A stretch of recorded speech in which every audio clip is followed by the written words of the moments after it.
ඔය දන්නවද ලෝකේ ලස්සන දේවල් තියෙනවා. ලෝකේ ලස්සන දේවල් තියෙනවා කැත දේවල්.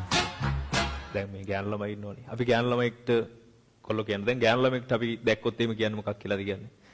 අපි කියනවා ලස්සන ගෑනු ළමයෙක් කියලා කියනවනේ. ඊගෙන ලස්සන එකට ප්‍රතිවිරුද්ධ වචනයක් තියෙනවනේ. මොකද්ද? ලස්සන එකේ ප්‍රතිවිරුද්ධ වචනේ තප්පර පහක් දෙනවා කියන්නේ.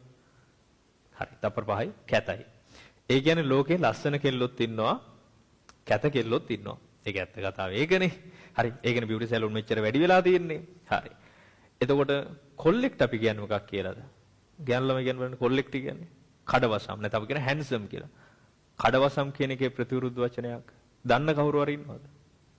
තප්පර පහක් නෙවෙයි, පැය පහක් නෙවෙයි, අවුරුදු පහක් නෙවෙයි, අවුරුදු ලක්ෂ පහක් දුන්නත් ප්‍රතිවිරුද්ධ වචනයක් ඒකේ නැහැ. භාවිතේ නැහැ. මොකද ලෝකේ ඉන්න ඔක්කොම කොල්ලෝ හැන්සම් නැත්නම් කඩවසම්.